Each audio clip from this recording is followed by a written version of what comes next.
24-এর অভ্যুত্থানের বুলেটের বিপ্লবের পরে আগামীর বাংলাদেশের নির্বাচনে আরেকটা ব্যালটের বিপ্লব ঘটতে যাচ্ছে ইনশাআল্লাহ।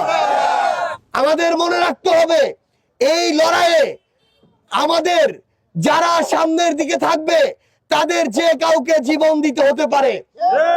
যেমনি ভাবে এই অভ্যুত্থানের পরেও আমরা আমাদের বিপ্লবী সহযোদ্ধা শহীদ ওসমান হাদি ভাইকে হারিয়েছি, কিন্তু আমরা স্পষ্ট করে বলে দিতে চাই, একজন ওসমান হাদিকে মেরে আগামীর বাংলাদেশের আধিপত্যবাদের দিকে আধিপত্যবাদের চোখ দিয়ে কেউ যদি তাকাতে চায় সে যেন মনে রাখে একজন ওসমান হাদি বাংলাদেশের গ্রামগুলোতে লক্ষ লক্ষ হাদির জন্ম দিয়ে গিয়েছে ইনশাআল্লাহ।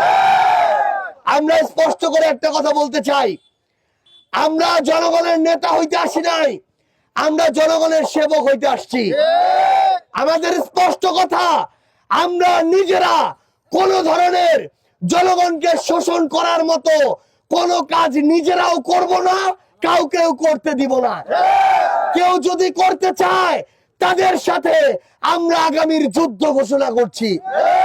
আমরা স্পষ্ট করে বলি, আগামীর বাংলাদেশ কোন ধরনের শোষকের বাংলাদেশ হইতে পারে না।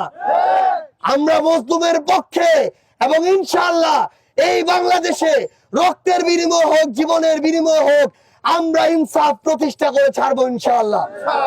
আমরা আপনাদেরকে আহ্বান জানাই, প্রত্যেকটা ঘরে ঘরে গ্রামে গঞ্জে আপনারা আমাদের 11 দলীয় যে জোট, সেই জোটের মার্কার বার্তা ছড়িয়ে দিন। 1 আসনে আমাদের জোটের মার্কা শাপলা কলি, 2 আসনে জোটের মার্কা দাঁড়িপাল্লা। বাংলাদেশের 300 আসনের যেখানেই জোটের মার্কা যেটা হবে সেই মার্কার জন্য আমাদের জান প্রাণ দিয়ে কাজ করতে হবে।